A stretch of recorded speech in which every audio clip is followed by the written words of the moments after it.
On présente l'affaire Epstein comme un scandale sexuel. C'est faux. Ce n'est pas le cœur du problème. L'affaire Epstein est une radiographie morale du pouvoir, une mise en garde adressée à tous ceux qui fantasment l'argent, l'influence, l'intouchabilité, sans jamais regarder le prix réel à payer. 1. Le mensonge fondateur.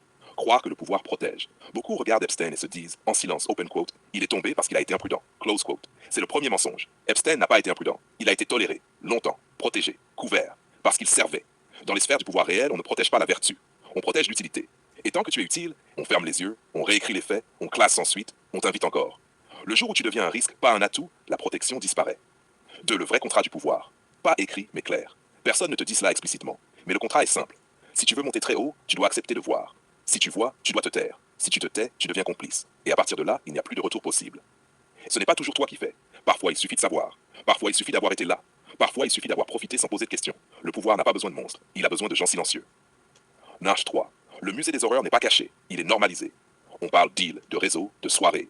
Comme si c'était exotique, marginal, exceptionnel.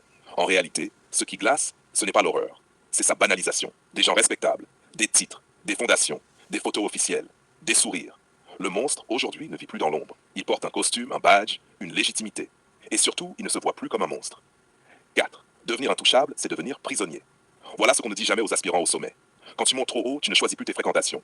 Tu ne choisis plus tes silences. Tu ne choisis plus tes absences. Tu deviens dépendant du système qui te protège.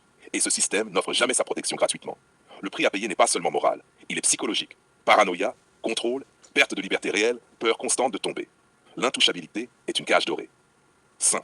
Pourquoi cette affaire ne sera jamais vraiment jugée? Parce qu'un vrai procès poserait une question insupportable. Open quote. Jusqu'où étions-nous prêts à fermer les yeux pour préserver l'ordre établi? Close quote. Un jugement honnête ne condamnerait pas un homme.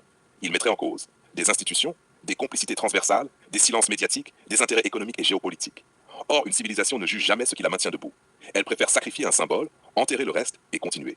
Epstein mort, le système respire. S6. Le message implicite adressé au public. L'affaire Epstein envoie un message très clair, même si personne ne le formule. Open quote. Vous pouvez réussir, mais pas sans renoncer à quelque chose. Et ce quelque chose, c'est rarement négociable.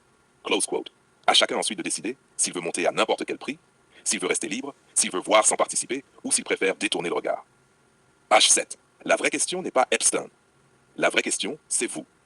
Quand vous dites « je veux réussir »,« je veux être puissant »,« je veux être intouchable », êtes-vous prêt à ne plus pouvoir dire non, porter des silences qui vous dépassent, vivre avec ce que vous savez, perdre votre innocence sans jamais pouvoir la récupérer?